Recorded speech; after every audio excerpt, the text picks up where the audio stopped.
Hello guys, मेरा नाम है धनंजय सिंह और आपका अपने ही चैनल स्टडी विद डीजे में बहुत बहुत स्वागत है।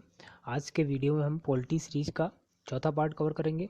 अभी तक हम पॉलिटी सीरीज के 3 पार्ट कवर कर चुके हैं और आज के वीडियो में हम भारत की नागरिकता और नागरिकता अधिनियम 1955 के बारे में बात करेंगे। तो चलिए शुरू करते हैं। भारत की नागरिकता। अब भारत की नागरिकता को संविधान में कहाँ रखा गया है? तो संविधान के भाग 1 में अनुच्छेद 5 से 11 के बीच में भारत की जो नागरिकता है उसके बारे में बताया गया है कि नागरिकता, जब ये तरीके तब के हैं जब संविधान बना था। उसके बाद बहुत सारे अमेंडमेंट हुए, बहुत सारे अधिनियम आए, उनके बारे में हम बाद में बात करेंगे। जो इम्पोर्टेंट अधिनियम है उनके बारे में हम अभी आज डिस्कस करेंगे। तो चलिए शुरू करते हैं। अनुच्छेद 5 क्या कहता है कि संविधान लागू होने की तारीख से प्रत्येक व्यक्ति भारत का नागरिक होगा जिस जिसका जन्म भारत में हुआ हो या उसके माता पिता का जन्म भारत में हुआ हो या पिछले 5 वर्षों से भारत में हो। तो जब संविधान लागू हुआ था 26 जनवरी 1950 को, तो उस समय तक जब वो भारत का नागरिक होने के लिए क्या था कि अगर उसका जन्म भारत में हुआ है तो वो भारत का नागरिक होगा, या उसके माता पिता का भारत में जन्म हुआ हो और उसके जो माता पिता हो पिछले 5 सालों से भारत में रह रहे हो, तो वो भारत का नागरिक हो जाएगा। ठीक है। अनुच्छेद 6 क्या कहता है?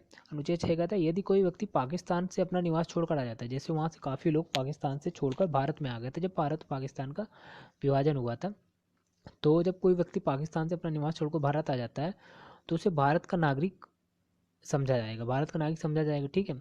और उसके माता पिता उसके का जन्म भारत में हुआ हो, तो अब कब समझाए? उसके लिए भी 2 कंडीशन है। पहली कंडीशन क्या है?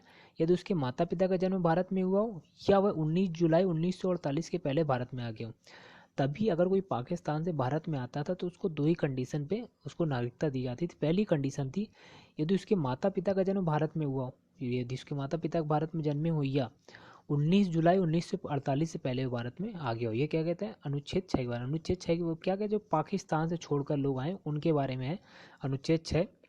और अनुच्छेद 5 क्या? अनुच्छेद 5 वो है जो भारत में जन्मे हुए हो या उनके माता पिता पिछले 5 साल से रह रहे हैं, और ये तब की बात थी जब संविधान लागू हुआ था। ठीक है, तब के बारे में बात है।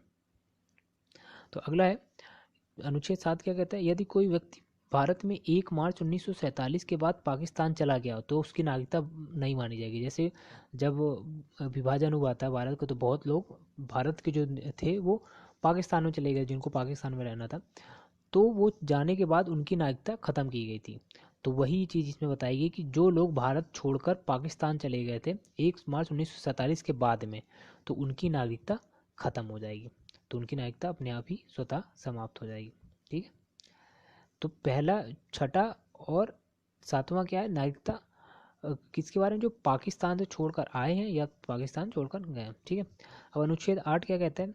भारतीय मूल का व्यक्ति यदि भारत में निवास करता है तो नागरिकता ले सकता है। अब इसके बारे में बात करेंगे आगे, इसके अधिनियम के बारे में जो आया है 1955 का, उसके बारे में। जो भारतीय मूल के जो लोग हैं वो भारत में नागरिकता कैसे ले सकते हैं उसके बारे में बताया गया है।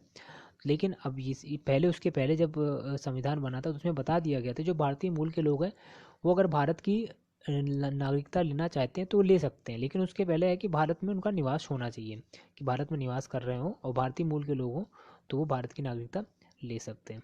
ठीक है। अगला है अनुच्छेद 7 क्या कहते हैं? यदि कोई व्यक्ति अपनी इच्छा से दूसरे देश की नागरिकता ले लेता है तो उसकी नागरिकता भारत से समाप्त हो जाएगी। यही चीज़ पाकिस्तान वाले में थी कि अगर जैसे कोई देश यहाँ भारत में रह रहा हो लेकिन वो बाद में जाकर कहीं दूसरे देश में रहने लगता है और वहाँ की नागरिकता ले लेता है, तो उसकी नागरिकता अपने आप ही ख़त्म हो जाएगी, फिर वह भारत का नागरिक नहीं रहेगा। ठीक है। तो यहाँ पे 2 चीज़ों के बारे में बात की गई कि भारत की नागरिकता कैसे ख़त्म हुई। पहले पाकिस्तान के वो लोग थे जो 1947 में चले गए थे 1 मार्च के बाद, तो उनकी नागरिकता ख़त्म हो गई थी। और यहाँ पे सेम चीज़ है, लगभग लगभग वैसी चीज़ है कि जो लोग दूसरे देश में चले जाएंगे तो उनकी नागरिकता और वहाँ की नागरिकता ले लेते हैं। ऐसा नहीं कि वहाँ पे लोग बाग तो बहुत जाते हैं, वीज़ा पे जाते हैं, लेकिन वहाँ की अगर नागरिकता ले लेते हैं तो यहाँ भारत देश की नागरिकता खत्म हो जाएगी। क्योंकि भारत का संविधान है कि आप सिर्फ एक ही देश की आपकी नागरिकता होगी, सिर्फ एक ही देश की होगी, आप 2 देशों की नागरिकता नहीं हो सकती। आप हमारी जो आइडेंटिटी होती है सिर्फ एक है, इंडियन। लेकिन जैसे अमेरिका में वहाँ पे 2 आइडेंटिटी होती है, एक स्टेट की अलग होती है और अमेरिका की अलग होती है। तो भारत में ऐसा नहीं है। तो यहाँ पे क्या है, अगर आप दूसरे देश की नागरिकता ले लेते हैं तो आपकी भारत की नागरिकता खत्म हो जाएगी। चलिए, अब अनुच्छेद 11 क्या कहता है? अनुच्छेद 11 कहता है कि नागरिकता संबंधित जो कानून बनाने की शक्ति है वो किसके पास है? संसद के पास है। जो नागरिकता संबंधी जितने भी कानून होंगे वो कौन बनाएगा? संसद बनाएगा। और संसद जो नियम पास करेगा नागरिकता के संबंधित, वो उसको मानने के लिए हम लोग बाध्य हैं।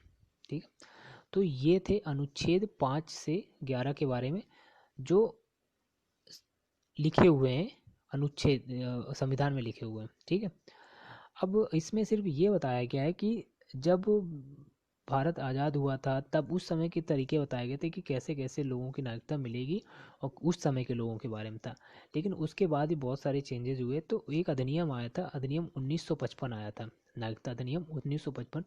उसमें चीज़ें बताई गई, तरीके बताए गए किस किस तरीके से आप नागरिकता ले सकते हैं और किस किस तरीके से आप नागरिकता छोड़ सकते हैं। तो अब हम बात करते हैं भारत अधिनियम, नागरिकता अधिनियम 1955 के बारे में। तो नागरिकता लेने के मात्र 5 तरीके हैं। पहला तरीका क्या है? जन्म से, वंश से, पंजीकरण द्वारा, देशीकरण द्वारा, देश अधिग्रहण द्वारा। अब हम इन पांचों के बारे में डिटेल से बात करते हैं। पहला का जन्म से। अब जब भारत हमारा संविधान कब बना था, लागू कब हुआ था? 26 जनवरी 1950 को। ठीक है, तो जन्म से कैसे लागू होगी? यदि कोई व्यक्ति भारत में 26 जनवरी 1950 के बाद जन्म लेता है, जब हमारा संविधान लागू हुआ, तो उसके बाद जन्म लेता है और उसके माता पिता भारत के नागरिक हैं, तो उसे भारत की नागरिकता प्राप्त होगी। अगर कोई जैसे हम लोग हैं, यहाँ के निवासी हैं, तो ये जो नागरिकता मिलती है हम लोगों को इसी रूल के हिसाब से मिलती है, क्योंकि हम लोगों का जन्म भी भारत में होता है और हमारे माता पिता भी भारत के नागरिक होते हैं। ठीक है, तो जन्म से कैसे मिलती है? आपका जन्म भारत में हुआ हो, भारत देश में, और आपके माता पिता की, माता या पिता, यहाँ पे या भी लगा सकते हैं, दोनों कंपलसरी नहीं है, माता या पिता किसी का एक का जन्म, एक की नागरिकता भारत की। ठीक है, तो आपकी नागरिकता भारत की मिल जाएगी। दूसरा क्या है? दूसरा है कि वंश द्वारा। यदि अब जैसे मान लो आपका विदेश में जन्म हुआ हो, लेकिन आपके माता पिता में से कोई भारत के नागरिक हैं, तो भी आपको भारत की नागरिकता मिल जाए। तो वही ये वंश द्वारा क्या है कि यदि आप 26 जनवरी 1950 के बाद भारत के बाहर जन्म लेता है और उसके माता, यहाँ भी माता पिता है कि नागरिक, भारत के नागरिक है, तो भारत की नागरिकता प्राप्त कर लेगा। तो पहले में क्या है, आप भारत में जन्म लेते हैं और आपके माता पिता भारत के नागरिक हैं, तो आपको भारत की नागरिकता मिल जाएगी। ये क्या है? जन्म से है। और वंश द्वारा क्या है? वंश द्वारा ये है कि आप किसी बाहर देश में आपका जन्म होता है, लेकिन आपके माता पिता दोनों में से एक भारत के नागरिक हैं, तो आपको भारत की नागरिकता मिल जाएगी। ठीक है,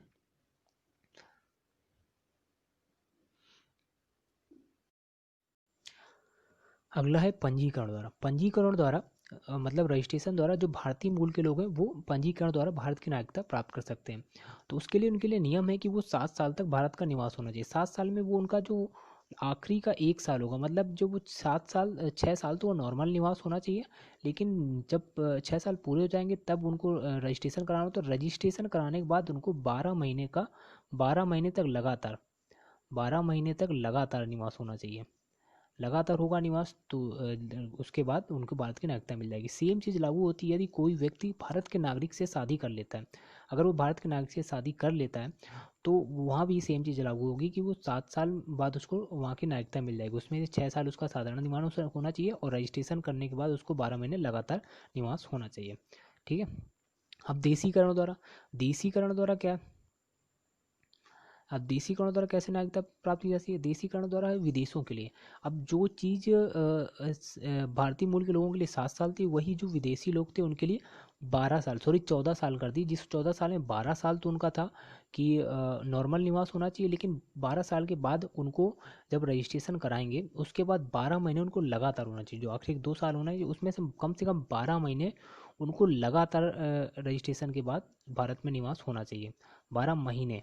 ठीक है, 12 साल तो उनको भारत में रहना ही होगा, मतलब कि उनका जो वीज़ा की, पासपोर्ट की एंट्री होनी है वो 12 साल तक की होनी चाहिए, और साथ में उनकी जो रजिस्ट्रेशन कराएंगे उसके बाद 12 महीने लगातार उनको, ऐसे कुल मिला के 14 साल। 14 साल है किसके लिए? विदेशों के लिए, विदेशियों, और 7 साल किसके लिए? जो देशों के लिए, जो भारतीय मूल के लोग हैं उनके लिए। ठीक है, अगला देशी अधिकरण द्वारा। देशी अधिकरण द्वारा मतलब क्या है?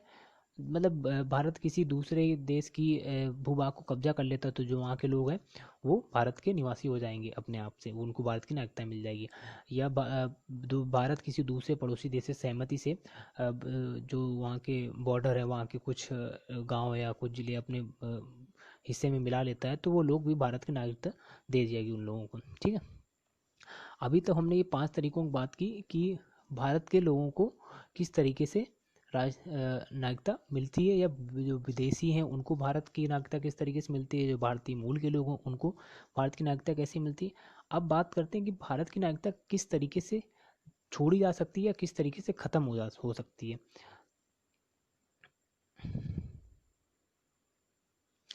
तो भारत की नागरिकता छोड़ने के सिर्फ 2 ही तरीके हैं। कौन कौन से तरीके हैं? पहला तरीका स्वैच्छिक त्याग। स्वैच्छिक त्याग का मतलब ये अपने आप त्याग दो और आप किसी दूसरे देश की नागरिकता ग्रहण कर लेते हैं, तो आपकी नागरिकता अपने आप ही ख़त्म हो जाती है। तो ये अब दूसरा तरीका क्या? दूसरा तरीका ये कि फॉर्जरी, आप गलत डॉक्यूमेंट्स देते हैं। कितना है? गलत डॉक्यूमेंट्स, गलत कागज़ के द्वारा आप अगर भारत की नागरिकता लेते हैं तो आपकी नागरिकता अपने आप ही ख़त्म हो जाती है। बस यही 2 तरीके हैं जिससे आपकी भारत की नागरिकता ख़त्म हो सकती है। पहला क्या कि आप दूसरे देश की नागरिकता ग्रहण कर ले सकते हैं, अपने आप ने भारत की नागरिकता छोड़ दी और दूसरे देश की नागरिकता ग्रहण कर ली। और दूसरा क्या है, आप गलत कागज़ के द्वारा भारत की नागरिकता ग्रहण करते हैं और उसके वो आप गलत पाए जाते हैं, तो आपकी नागरिकता रद्द कर दी जाएगी। ठीक है, तो अगर आपको ये वीडियो अच्छा लगा हो तो प्लीज़ लाइक करें, अपने दोस्तों के साथ शेयर करें और प्लीज़ मेरे चैनल को सब्सक्राइब करें। आगे हम पॉलिटी की कंप्लीट सीरीज़ कवर करने वाले हैं, ये चौथा भाग था। आगे हम पॉलिटी की जो आगे लेक्चर से हम पॉलिटी के आर्टिकल्स को शुरू करने वाले हैं। तो प्लीज़ प्लीज़ प्लीज़ वीडियो को शेयर करें, लाइक करें और सब्सक्राइब करें। Thank you.